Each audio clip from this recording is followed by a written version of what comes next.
우리 속담 중에 밑 빠진 독에 물 붓기라는 그러한 속담이 있습니다. 무슨 뜻인지 다 아시겠죠?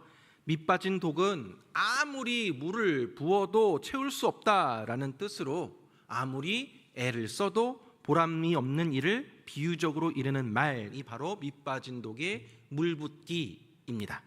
만약에 여러분의 집에, 집 앞에 마당에 끊임없이 솟아나오는 깨끗한 우물이 있습니다. 그런데 그 우물은 내버려 두고 밑 빠진 독에 물을 붓고 있다면 여러분은 얼마나 어리석은 행동을 하고 있는 것이겠습니까? 오늘 본문에서 이스라엘 백성들이 우물물을 버려두고 밑 빠진 독에 물을 붓고 있는 어리석은 행동을 하고 있습니다. 도대체 무슨 일이 벌어지고 있는지 오늘 본문 속으로 함께 들어가 보도록 하겠습니다. 본문을 살피기에 앞서서 이번 주와 다음 주에는 이제 공동체 성경 읽기 범위에 따라서 예레미야 말씀을 함께 나눌 예정인데요. 그럼 오늘은 이 본문의 저자 예레미야에 대해서 잠깐 말씀드리도록 하겠습니다. 이 예레미야 선지자가 활동했던 시기는 유다의 역사상 가장 어두운 시기였습니다. 유다가 이제 마지막 멸망을 앞두고 있던 그러한 시기였습니다. 이 예레미야는 요시야 왕 때의 부름을 받아서 이 남유다가 바벨론에 의해서 멸망할 때까지 약 40년간 하나님의 메시지를 또 말씀을 전하는 사역을 감당하게 되었습니다. 예레미야는 하나님께로부터 유다의 죄악에 대한 심판과 회개의 메시지를 계시받아서 선포하는 임무를 받았습니다. 당시에 부패한 정치, 종교, 권력의 정면으로 맞서서 참된 신앙의 도리를 전할 책임을 부여받았습니다. 유다가 하나님의 심판을 받아서 멸망당할 것과 바벨론의 포로로 잡혀가지만 70년 동안 포로 생활한 후에 돌아오게 될 것이다라는 것을 예언해야 했습니다. 결코 쉽지 않은 사명이었습니다. 그런데 이스라엘 백성들은 이 예레미야의 말씀, 예레미야의 메시지를 들을 준비가 전혀 되어 있지 않았습니다. 그들은 하나님이 택하신 민족이다, 우린 선민의식에 너무나도 가득 차 있었고 하나님께서 다윗 왕조를 보호할 것이므로 무슨 일이 있어도 예루살렘 성은 망할 일이 없다 라는 생각에 그들은 사로잡혀 있었습니다. 그러니 하나님의 심판이 임할 것이고 결국에 바벨론의 포로가 될 것이다 라는 이 예레미야의 메시지는 그들에게 씨알도 안 먹히는 것이었습니다. 백성들이 예레미야를 거부합니다. 가족들도 예레미야를 따돌립니다. 고향 사람들은 자기 고장의 명예를 더럽힌다면서 이 예레미야를 암살하려고 했고, 다른 선지자들은 예레미야 너는 가짜 선지자다라고 하며 손가락질하였고, 성전의 제사장들은 그를 잡아 폭행하고 권력자들은 예레미야를 잡아서 고문하고 투옥하였습니다. 예레미야는 민족적인 위기 앞에서 큰 고통과 눈물로 한 시대를 살아내야 했던 인물이었습니다. 그런 까닭에 예레미야의 별명을 눈물의 선지자다라고 부르고 있는 것입니다. 그럴 만큼 예레미야의 입에서는 탄식이, 눈에서는 눈물이 마를 날이 없었습니다. 자, 오늘 본문에서 이 예레미야는 이 유다, 이스라엘의 죄악 두 가지를 이야기하고 있습니다. 그 두 가지의 죄를 지적하고 있는데요, 13절 말씀 보니까 내 백성이 두 가지 악을 행하였나니 그들이 생수의 근원되는 나를 버린 것과 스스로 웅덩이를 판 것인데 그것은 그물을 가두지 못할 터진 웅덩이들이니라 라고 하고 있습니다. 예레미야가 말하고 있는 이 이스라엘의 죄 두 가지가 무엇입니까? 하나는 생수의 근원이신 하나님을 버린 것이고, 또 다른 하나는 스스로 터진 웅덩이를 판 것이다 라는 것입니다. 오늘은 이스라엘에 행하였던 이 두 가지 악에 대해서 함께 살펴보며 우리의 모습을 돌아보기를 원합니다. 자, 첫 번째로 이스라엘이 범하였던 죄, 그것은 바로 생수의 근원 되시는 하나님을 버린 것입니다. 여기서 생수의 근원이라는 것은 지하에서 콸콸콸 솟아나오는 샘물을 뜻하는 단어입니다. 여러분, 이스라엘 지역은 강우량이 적은 지역이기 때문에 우물은 그들에게 있어서 생존에 있어서 절대적으로 필요한 것이었고 귀한 재산이었습니다. 그런데 이스라엘 백성들은 마치 생수의 근원과도 같은 하나님을 버리는 죄악을 범했다라고 합니다. 도대체 왜 유다 백성들은 생수의 근원 되시는 하나님을 버려버리는 것일까요? 이스라엘 백성들은 하나님이 출애굽을 비롯해서 40년 동안 광야 생활 중에서 특별한 방식으로 이스라엘을 지켜주셨다라는 사실을 너무나도 잘 알고 있었습니다. 하지만 그럼에도 불구하고 그들은 가나안의 토착신인 바알을 섬기게 됩니다. 왜 그랬을까요? 광야 생활을 거쳐서 이제 가나안 땅에 들어가 보니까 세상이 완전히 달라 보이는 것입니다.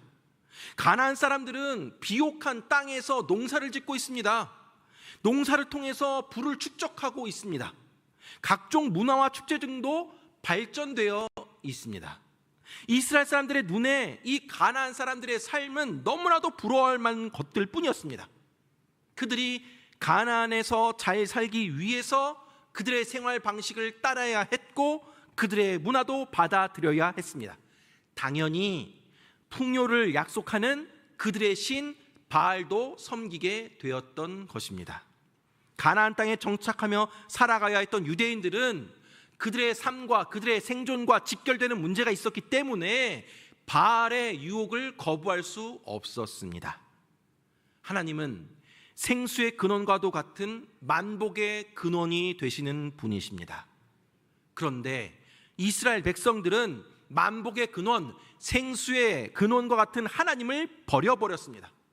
대신에 현실의 삶에서 실질적인 풍요를 누리며 잘 살아보겠다고 바알 신을 선택하게 됩니다. 하나님께서는 이 같은 이스라엘 백성들의 배은망덕한 행위가 이방인만도 못하다라고 지적을 하십니다. 책망을 하십니다. 5절 말씀 보니까 나 여호와가 이와 같이 말하노라 너희 조상들이 내게서 무슨 불의함을 보았기에 나를 멀리하고 가서 헛된 것을 따라 헛되이 행하였느냐 라고 합니다. 당시의 유대인들은 하나님을 멀리하고 헛된 것을 따라 헛되이 행했다라고 합니다. 무슨 이야기입니까? 하나님을 버려버리고 헛된 것, 바알을 섬겨 또 바알을 섬겨 나아가는 행동을 했다라는 것이죠. 7절, 8절에서는 이것을 좀 더 구체적으로 언급합니다. 7절, 8절 말씀 보니까 내가 너희를 기름진 땅에 인도하여 그것의 열매와 그것의 아름다운 것을 먹게 하였거늘 너희가 이리로 들어와서는 내 땅을 더럽히고 내 기업을 역겨운 것으로 만들었으며 제사장들은 여호와께서 어디 계시냐 말하지 아니하였으며 율법을 다루는 자들은 나를 알지 못하며 관리들도 나에게 반역하며 선지자들은 바알의 이름으로 예언하고 무익한 것들을 따랐느니라 라고 하고 있습니다. 무슨 이야기입니까? 하나님은 이스라엘 백성들을 출애굽시키셔서 기름진 땅 가나안 땅으로 인도하셨습니다.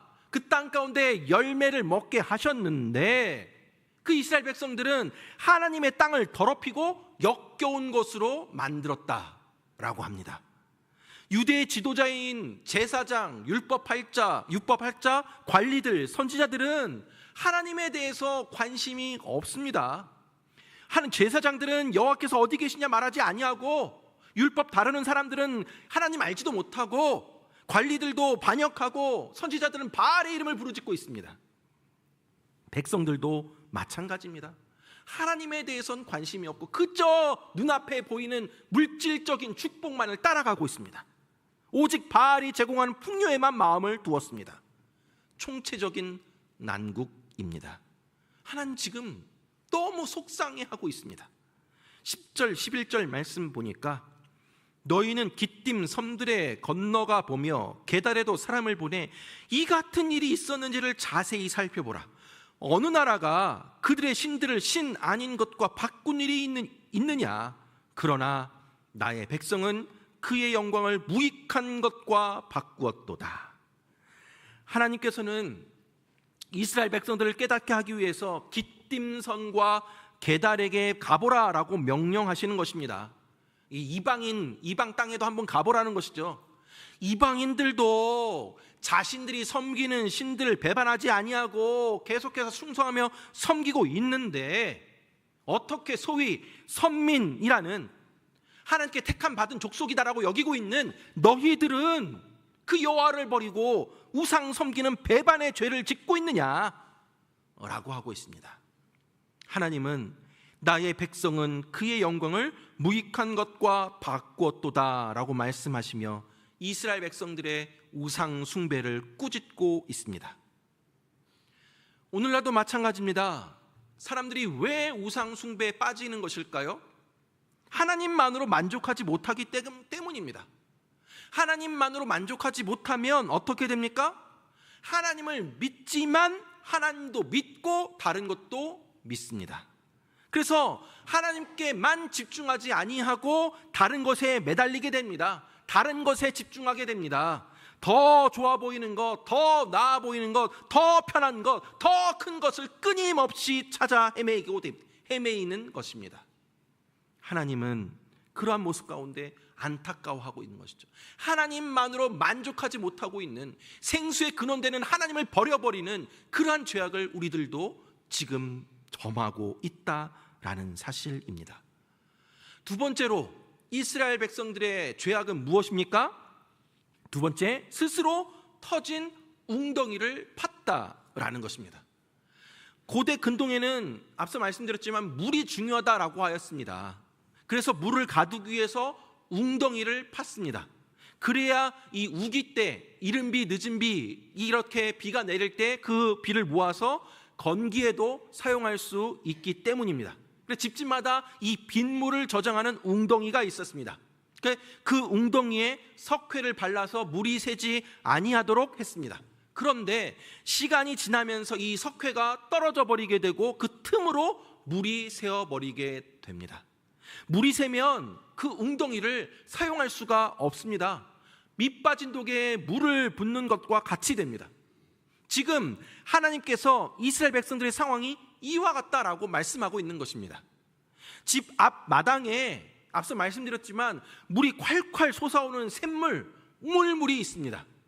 그런데 가만히 있어도 땅 속에서부터 그렇게 솟아나오는 샘물이 있는데 그 샘물, 우물물은 다 막아버리고 다 덮어버리고 스스로 열심히 땅 파고 웅덩이 파서 그 우기 때 잠깐 내리는 이른 비 늦은 비 그 빗물을 받아놓는다라는 것입니다. 이 얼마나 어리석고 멍청한 행동입니까? 아니, 그런데 그렇게 기껏 이스라엘 백성들이 생수의 근원 되신 하나님 버려버리고 하나님 떠나서 스스로 웅덩이를 팠는데 그 웅덩이가 어떤 웅덩이입니까? 파놓은 웅덩이가 터진 웅덩이였습니다. 터진 웅덩이는 어떻습니까? 그 웅덩이에 아무리 물을 부어도 채워지지가 않습니다. 밑 빠진 독에 물을 붓게 되는 것입니다. 여러분, 오늘날도 마찬가지입니다. 인간은 웅덩이를 채우기 위해서 계속해서 발버둥 치면서 살아갑니다. 수단과 방법을 가리지 않습니다. 웅덩이를 채우려고 하는 방법들이 다양합니다. 인맥으로도 채우려고 하고 돈으로 채우려고 하고 명예로도 채우려고 합니다. 인류 역사는 밑도 끝도 없는 구덩이의 바닥을 채우기 위해 몸부림쳤습니다. 채웠다고 생각했지만 조금 지나면 아니다라는 것을 깨닫게 됩니다. 터진 웅덩이라도 노력을 하면 그 터진 웅덩이 가운데 어느 정도 채울 수는 있습니다. 그러나 문제는 금방 바닥을 드러낸다라는 것입니다. 만족은 잠깐이고 금방 갈증이 찾아옵니다. 지속적인 만족이 없습니다. 결국에 또 다른 것을 찾아 헤매야 합니다. 그래서 사람들은 끊임없이 무의미한 반복들을 합니다. 열심히 살아가지만 이상하게도 삶이 더 나아지지가 않습니다. 성공하고 많은 것을 손에 쥐었는데도 여전히 외롭고 쓸쓸하고 지루합니다. 노력을 하지만 허망합니다. 언제나 바닥이고 언제나 목마른 인생입니다. 사랑하는 여러분, 오늘 본문에서 터진 웅덩이와 생수의 근원은 대조를 이룹니다. 깨끗한 물이 솟아오르는 지하수 샘물과 빗물을 저장하는 웅덩이를 비교할 때 여러분은 어떤 것을 선택하시겠습니까? 지금 이스라엘 백성들은 너무나 좋은 것을 너무나 나쁜 것과 바꿔버리는 어리석은 행동을 하고 있습니다. 하나님은 생수의 근원이 되시는 분이십니다. 생수의 근원을 만나면 우리가 할 일이 없습니다.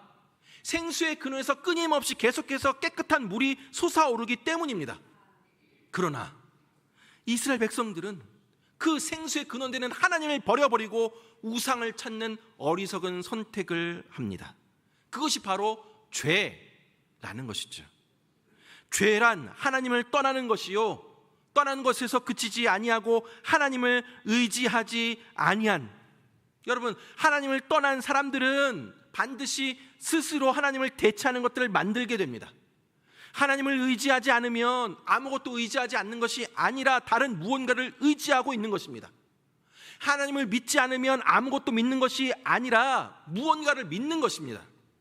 자신을 믿든 우상을 믿든 물질을 믿든 환경을 믿든 무엇을 믿든 반드시 사람들은 의존하게 되어 있습니다. 왜냐하면 사람은 의존적인 존재로 창조되었기 때문입니다. 죄가 바로 그러한 모습입니다. 오늘날 많은 사람들이 생수의 근원이신 하나님을 버리고 있습니다. 하나님을 의지하지 않고 스스로 문제를 해결하려고 합니다. 근데 문제는 터진 웅덩이라는 것입니다. 터진 웅덩이는 채울 수가 없습니다. 인간의 노력과 열심으로 될 일이 아니라는 것이죠. 인류 역사가 아무리 발전되었어도, 아무리 AI가 인간의 영역을 대체한다 할더라도 내면의 공허함을 채울 수가 없습니다. 터진 웅덩이를 채우는 것과 같습니다. 사람들은 자신의 웅덩이를 채우기 위해 애를 씁니다. 돈으로 채우려고 하고, 명예로 채우려고 하고, 대인관계로 채우려고 합니다. 그러나 그것으로 완전히 채워지지 않습니다. 여전히 공허함이 남아 있습니다. 그 공허함을 채우고자 엉뚱한 것을 찾아 헤매입니다. 자신이 무엇을 구하고 있는지, 자신이 구하고 있는 것이 바른 것인지, 제대로 갈망하고 있는 것인지 자세히 살펴보지 않으면 엉뚱한 곳에 에너지를 쏟게 됩니다. 터진 웅덩이와 같습니다. 계속 새어나갑니다. 그래서 인생은 비참해지고 사막과 같이 되어서 나중에는 아무것도 남지 않게 됩니다. 그렇기에 우리는 근원적인 답을 찾아야 합니다. 근원적인 답은 멀리 있지 않습니다. 이 밑바닥을 채울 수 있는 길은 하나밖에 없습니다. 그 답이 무엇입니까? 바로 예수 그리스도이십니다. 그런데 많은 사람들이 예수님이 유일한 답인데 그 예수님을 찾지 아니하고 다른 것을 찾아 헤매입니다. 예수 그리스도만으로 만족하지 못합니다. 자신의 힘으로 무언가를 덧붙여서 만족하려고 몸부림칩니다. 왜요? 예수 그리스도가 누구이신지, 예수 그리스도가 약속하신 것이 무엇인지 모르기 때문입니다. 하나님은 예수 그리스도를 통하여서 가장 좋은 모든 것을 우리에게 허락해 주신다라는 사실을 깨닫지 못하기 때문입니다. 여러분, 예수님이 어떠한 분이십니까? 요한복음 4장 13절 14절 말씀 보니까 예수께서 대답하여 이르시되 이 물을 마시는 자마다 다시 목마르려니와 내가 주는 물을 마시는 자는 영원히 목마르지 아니하리니 내가 주는 물은 그 속에서 영생하도록 솟아나는 샘물이 되리라. 아멘. 예수님께서 사마리아 여인에게 말씀하시면서 우물의 물을 마시는 자마다 다시 목마르게 되지만 예수님께서 주시는 물을 마시는 사람은 영원히 목마르지 아니하게 된다라고 말씀하고 있습니다. 우리 예수님이 주시는 물은 그 속에서 영생하도록 솟아나는 샘물이 되기 때문이라고 말씀하고 있습니다. 예수님이 나의 생수의 근원이 되어 주십니다. 그 생수, 그럼 이 생수가 무엇입니까? 요한복음 6장 55절 말씀 보니까 내 살은 참된 양식이요 내 피는 참된 음료로다. 예수님의 살과 피가 바로 생수의 근원입니다. 십자가에서 달려 죽으신 예수 그리스도의 몸과 나를 위해 흘려주신 보혈의 그 피가 바로 나의 생수가 되는 것입니다. 예수 그리스도만이 우리의 영원한 생수가 되어 주십니다. 가나안 혼인집에서 예수님이 물을 포도주로 바꾸는 기적을 베푸셨습니다. 인간이 만들어 놓은 포도주는 바닥이 날 수밖에 없습니다. 맛도 없습니다. 그러나 예수 그리스도께서 풍성하게 다시 회복시켜 주시는 것처럼 예수 그리스도는 우리의 생수가 되어 주셔서 우리의 삶을 바꾸어 주십니다. 예수 그리스도를 우리 안에 모시고 있으면 더 이상 부족함을 느끼지 않게 되는 것입니다. 우리가 상상할 수 없는 것이 예수 그리스도 안에 들어 있습니다. 예수 그리스도 안에서 모든 것이 흘러나오게 되어 있습니다. 그러므로 우리는 예수님만으로 만족하고 충분할 수 있는 것입니다. 더 이상 스스로 운동이 파는 일을 하지 않아도 됩니다. 힘을 빼고 맡기면 되는 것입니다. 우리가 채우는 것과 하나님이 채워주시는 것은 차원이 다른 일입니다. 지난주에도 말씀드렸듯이 내 힘으로 날개짓 하는 것과 하나님이 오르게 하시는 것과는 전혀 다른 것이 되는 것이죠. 바라기는 자신의 미래를 하나님께 맡기고 하나님의 손을 의지하고 하나님만 바라보는 은혜가 있기를 간절히 바랍니다. 말씀을 맺도록 하겠습니다. 사랑하는 여러분, 이스라엘은 생수의 근원 되신 하나님을 버려버리고 터진 웅덩이를 택하는 어리석은 우를 범하였습니다. 터진 웅덩이는 금방 고갈되고 말라버립니다. 금방 갈증이 납니다. 그러나 생수의 근원은 계속해서 흘러나옵니다. 아무리 퍼도 마르지 않습니다. 지금 내 안에 샘솟는 우물물이 있는데 그것을 버려두고 스스로 웅덩이를 파려고 하지 않습니까? 채워지지 않는 것을 자신의 힘으로 채우려고 발부동 치고 있지는 않습니까? 밑 빠진 독에 물을 붓듯이 터진 웅덩이를 채우려고 애를 쓰고 있지는 않으십니까? 자신이 가진 힘과 지혜와 자원과 방법을 동원하여서 터진 웅덩이를 채우려고 애쓰지 마십시오. 밑 빠진 독에 물을 붓는 것과 같은 경우입니다. 채워질 수가 없습니다. 인간의 노력으로 되지 않습니다. 바닥 긁지 마시고 겨우 버티듯이 살아가지 마시고 쓸데없는 것에 힘을 빼지 마시고 생수의 근원 되시는 하나님을 다시 붙잡으시기 바랍니다. 우리의 힘으로 행복에 도달할 수가 없습니다. 우리의 힘으로 우리를 구원할 수가 없습니다. 하지만 생수의 근원이신 하나님은 우리에게 완전한 만족과 완전한 기쁨과 완전한 은혜를 주십니다. 생수의 근원이신 하나님 안에서 영원한 참된 기쁨과 안식을 누리는 저와 여러분들 되길 간절히 바랍니다. 여러분, 우리는 생수의 근원이신 하나님을 버리고 멀리 떠나버렸지만 사랑과 긍휼이 풍성하신 우리 하나님은 우리를 버려두지 아니하시고 우리를 포기하지 아니하시고 그의 아들 예수 그리스도를 이 땅 가운데 보내셔서 우리의 죄를 대신해서 십자가에 못 박혀 죽게 하심으로 우리의 죄를 다 용서하시고 우리를 자녀 삼아 주셨습니다. 누구든지 생수의 근원이 되시는 예수 그리스도를 믿기만 하면 영원히 목마르지 아니할 것이라고 약속해 주셨습니다. 사랑하는 여러분, 터진 웅덩이를 붙잡지 않겠습니다. 터진 웅덩이 채우려고 애쓰지 않겠습니다. 생수 되시는 그리스도 안에 영원히 충분함을 경험하며 살겠습니다. 생수의 근원 되신 여호와께로 다시 돌아가겠습니다. 그렇게 다짐하며 결단해 나아가는 저와 여러분들 되기를 간절히 바랍니다. 사랑하는 여러분, 그런데 나만 생수의 근원이신 하나님 안에 머물러 있는 것으로 만족해서는 안 됩니다. 여러분, 우리 주변에는 생수의 근원이 하나님이라는 사실을 모른 채 아직도 여전히 자신의 힘과 노력으로 터진 웅덩이를 채우려고 애쓰고 있는 사람들이 너무나도 많이 있습니다. 너무나도 안타까운 모습입니다. 끝없이 밑빠진 족에 물을 부으면서 지치고 고난 영혼들이 얼마나 많이 있는지 모릅니다. 우리는 그들에게 영원히 목마르지 않는 생수의 근원이신 하나님을 소개해야 합니다. 예수 그리스도만이 유일한 소망이고 기쁨이다라는 것을 온 땅 가운데 선포하며 살아가시기 바랍니다. 더 이상 내가 가진 것으로 터진 웅덩이를 채우려 애쓰지 아니하고 생수의 근원이신 하나님께로 돌아가서 하나님 품 안에서 만족과 기쁨과 감사와 자유함을 누려 나아가는 저와 여러분들 되길 주님의 이름으로 축원합니다.